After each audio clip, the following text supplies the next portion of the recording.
America అధ్యక్షుడిగా గెలిచిన గంటలోనే Russia Ukraine యుద్ధాన్ని ఆపేస్తాను అని చెప్పి గతంలో ట్రంప్ చాలా సందర్భాల్లో చెప్పారు. తర్వాత గెలిచిన తర్వాత కూడా ఆయన ప్రయత్నాలు ఆయన చేశారు. అలస్కాలో పుతిన్తో భేటీ కూడా అయ్యారు. కానీ ఇప్పుడు ట్రంప్ అంటూ ఉన్నారు సార్, ఉక్రెయిన్ని రష్యాకు సరెండర్ అయిపోమని చెప్పి. అసలు ట్రంప్ లక్ష్యం ఏంటి సార్? అంటే ఈ ఫైనాన్షియల్ టైమ్స్ కథనం ప్రకారం ఏంటంటే ట్రంప్ జెలెన్స్కీ ముఖం మీదకి బ్యాటిల్ ఫీల్డ్ మ్యాప్ విసిరేసి నువ్వేం చేయగలుగుతావు, పుతిన్ మొత్తం మీ ఉక్రెయిన్ నాశనం చేస్తాడు, డిస్ట్రాయ్ చేస్తాడు. ఇప్పటి వరకు రష్యా జరిపింది స్పెషల్ మిలిటరీ ఆపరేషనే, ఇక వారంట్ మొదలు పెడితే ఉండవు అని జెలెన్స్కీతో అన్నట్లు. మీకు పుతిన్తో 2.5 గంటల పాటు ట్రంప్ మాట్లాడినాక ఇది జరిగింది. ట్రంప్ పుట్టిన మధ్య 2.5 hours జరిగింది. సో మీరు ట్రంప్ ప్రెసిడెంట్ అయ్యాక ఓవరాల్గా తీసుకుంటే అసలు పాలసీ ఎటువైపు మారుతుంది ఎవరికి అర్థం కాదు. మొదట్లో ట్రంప్ పుటిన్ పొగిడాడు. పుటిన్ యుద్ధం చేయడం కూడా కరెక్ట్ అన్నాడు. నాటో విస్తరించి రష్యా పొలిమేరల్లోకి వస్తే ఏ దేశమైనా ఊరుకుంటుందా అన్నాడు. యుక్రెయిన్ జెలెన్స్కీ యుద్ధం మొదలు పెట్టాడన్నాడు. జెలెన్స్కీని వైట్ హౌస్కు పిలిచి తిట్టాడు. ఒకవైపు ట్రంప్, మరోవైపు జేడీ వ్యాన్స్ కూర్చొని చెప్పలు ఆ చెప్ప ఈ చెప్ప వాయించారు. అసలు నో కార్డ్స్ అన్నారు. నువ్వు ల్యాండ్ ఫర్ పీస్, నీ 20% భూభాగం రష్యా ఆక్రమణ ఉంది, అది తీసేసుకో అన్నాడు. మధ్యలో కొన్ని రోజుల పాటు అమెరికా ఇంటెలిజెన్స్ సపోర్ట్ కూడా ఇవ్వడం మానేసింది. ఆ సమయంలో రష్యా ఆ టైం పీరియడ్ సద్వినియోగం చేసుకుని పెద్ద ఎత్తున ఉక్రెయిన్ కరస్క్ ప్రాంతంలో ఆక్రమించుకున్న భూభాగాల్ని తిరిగి రీక్యాప్చర్ చేసుకుంది రష్యా. సో ఈ పరిణామాలన్నీ జరిగాయి. సో తర్వాత సడన్గా ఒకరోజు జెలెన్స్కీతో మాట్లాడుతూ నీకు ఆయుధాలు ఇస్తే మాస్కోను కొట్టగలవా అని మళ్ళీ మాట్లాడాడు.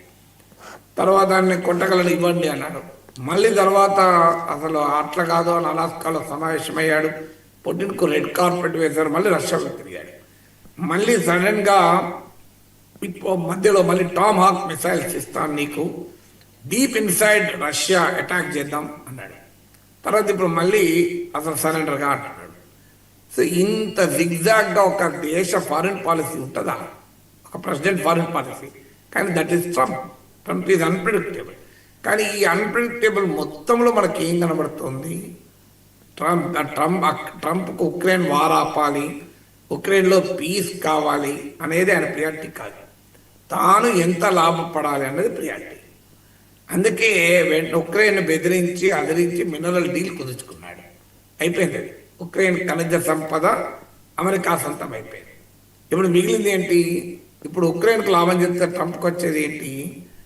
ఇప్పుడు యుద్ధము ఆపి, అది కూడా పుటిన్ టర్మ్స్ కాపీ, పుటిన్కు ఫేవర్ చేశాడు అనుకోండి, రష్యాతో కూడా మినరల్ డీల్ కుదుర్చుకోవచ్చు, రష్యాతో ట్రేడ్ పెంచుకోవచ్చు. ఎందుకంటే అలాస్కాలో ఉక్రెయిన్ వార్ గురించి చర్చిస్తామని కూర్చొని ట్రంప్ పుటిన్ ఏం చర్చించారు? వారు ఒకటే చర్చించలేదు. అమెరికా రష్యాల మధ్య ట్రేడ్ ఎలా పెంచుకోవాలని చర్చించారు. మీకు పుటిన్ స్టేట్మెంట్ కూడా ఉంది, మీకు అంతలా దొరుకుతుంది.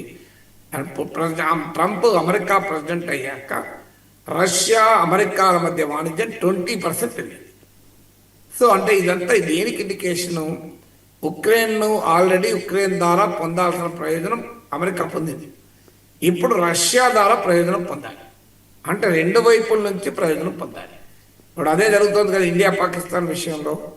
ఇండియాతో లాభం పొందాలి, పాకిస్తాన్తో లాభం పొందాలి, ఇజ్రాయెల్తో లాభం పొందాలి, అరబ్ దేశాలతో లాభం పొందాలి.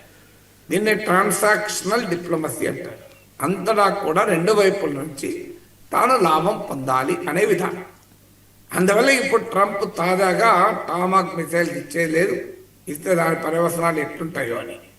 అందువల్ల ఇది మొదటిది అమెరికా మొదటి నుంచి అనుసరించే, అందులో ట్రంప్ అనుసరించే విధానం ప్యూర్లీ ట్రాన్సాక్షనల్, అమెరికా ప్రయోజనాల మేరకు వ్యవహరిస్తున్నారు. ఇందులో కన్సిస్టెన్సీ ఉంది, ఎక్కడ దీంట్లో అటు ఇటు లేదు, జిగ్జాగ్గా కనబడ్డారు. రెండవది, మీకు ఈ మొత్తం వ్యవహారంలో కనుక చూసుకుంటే అసలు ఉక్రెయిన్ ప్రజలు ఉక్రెయిన్తో సంబంధం లేదు.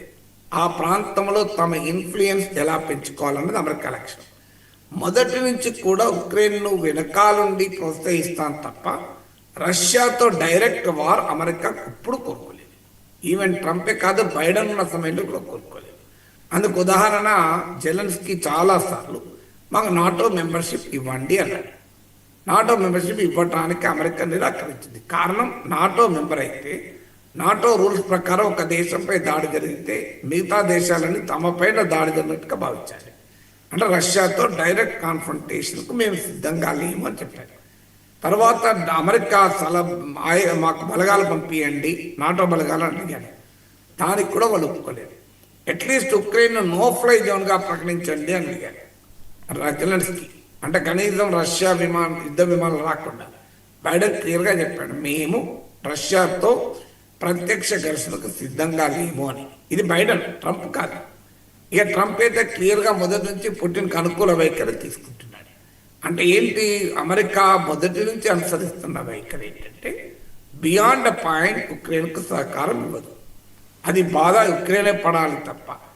జెలెన్స్కీ చేసిన పెద్ద పొరపాటు ఏంటంటే సొంత బలంపై కాకుండా అడుకచ్చుకున్న బలం పైన, అడుక్కు తెచ్చుకున్న బలం పైన యుద్ధం చేశాడు. అదే ఇప్పుడు నష్టంగా మారిపోయింది. ఇప్పుడు ట్రంప్ ఏమంటున్నాడు, డాంబాస్ ప్రాంతం ఇచ్చేసి, లుహాన్స్క్ డొనెస్క్ ప్రాంతంలో కూడా చాలా ప్రాంతం ఇచ్చేసి, క్రిమియా మర్చిపో, అప్పుడు మీకు దాంతో ఒప్పందం కుదురుతుంది. పుటిన్ చెప్పినట్టు ఇను, లేకపోతే పుటిన్ అన్యాయం చేసి పెడతాడు. కంప్లీట్గా ఉక్రెయిన్ డిస్ట్రాయ్ అవుతుంది. మరి తెలియదు, యుద్ధం మొదలు పెట్టాం. అంటే రష్యా ఇది బిగ్ కంట్రీ అంటున్నారు. ఉక్రెయిన్ అమెరికా తెలియదు, యుద్ధం మొదలు పెట్టినప్పుడు రష్యాతో వార్ స్టార్ట్ అయినప్పుడు అమెరికాకి ఐడియా లేదా? ఫ్రాన్స్ అధ్యక్షుడు మ్యాక్రాన్ చాలా ప్రయత్నాలు చేసి యుద్ధం ఆపటానికి, కానీ అమెరికా బలంగా జెలెన్స్కీ సమర్థించింది కదా. అంటే నాటో మెంబర్షిప్ ఇవ్వము అని కనుక అమెరికా ముందే తేల్చేస్తే అసలు ఈ యుద్ధమే జరిగేది కాదు. ఫ్రాన్స్, జర్మనీ అదే వాదించాయి, కానీ అమెరికా వినలే, జెలెన్స్కీ వినలే. నాటో సభ్యత్వం దగ్గర దాకా వచ్చింది, దాంతో రష్యా అటాక్ చేసింది. ఇప్పుడు ఇక నాలుగవది ఏంటంటే అమెరికన్ క్యాలిక్యులేషన్స్, ట్రంప్ క్యాలిక్యులేషన్ అన్నీ ఫెయిల్ అయ్యాయి. ట్రంప్ ఏమనుకున్నాడంటే ఏదో సభాషరి పాకిస్తాన్ ఒప్పించినట్లు, లేదంటే నెతన్యాహు తప్పదు, నెతన్యాహు ఇజ్రాయెల్ మొత్తం అమెరికాపై ఆధారపడతాడు, ఇజ్రాయెల్ని ఒప్పించినట్లు, మీకు థాయిలాండ్ కంబోడియాలను ఒప్పించినట్టు పుటిన్ ఒప్పించాలనుకున్నాడు. సో ఇది క్యాలిక్యులేషన్ అప్పుడు పుటిన్ టోటల్గా రాదు. ట్రంప్దే కాదు, ఈవెన్ అమెరికాది, వెస్ట్ నాటోది రాదు. నేను చాలాసార్లు చెప్పాను, రష్యన్ ఎకానమీ నాశనం అవుతుంది అనుకున్నారు, కాలే. బైడెన్ ఫేమస్ స్టేట్మెంట్ ఉంది, రూబుల్ వికమ్ రాబుల్ అని. Rouble is the most best perform currency in 2025. Dollar 10% విలువ కోల్పోయింది. తర్వాత ట్రంప్ పుటిన్కు వ్యతిరేకంగా అంతర్గతంగా రివోల్ట్ వస్తుంది ఇంటర్నల్ అనుకున్నాడు, అది రాలేదు. అలాగే పుటిన్ ఇంటర్నేషనల్గా ఐసోలేట్ అవుతాడు అనుకున్నాడు, కాలేదు. ఇండియా, చైనా కూడా బలంగా రష్యా ట్రేడ్ పార్ట్నర్స్గా నిలిచాయి. నార్త్ కొరియా, ఇరాన్లు ఏకంగా యుద్ధంలో భాగస్వాములు అయ్యారు. యునైటెడ్ అరబ్ ఎమిరేట్స్ లాంటి అమెరికన్ ఫ్రెండ్ కూడా రష్యాతో సంబంధాలు పెట్టుకున్నారు. ఈ పరిణామాలన్నీ జరిగే వరకు ఏం చేయాలి, ఇప్పుడు పుటిన్తో ఎలా డీల్ చేయాలో అర్థమైంది. కారణం, తమ క్యాలిక్యులేషన్స్ మొత్తం ఫెయిల్ అయ్యాయి. ఇప్పుడు ఆ ఫెయిల్యూర్ను అంగీకరించడానికి సిద్ధపడిన అమెరికా దాని మూల్యాన్ని చెల్లించమని ఉక్రెయిన్ కోరుతుంది, ఉక్రెయిన్ పైన ఒత్తిడి చేస్తుంది.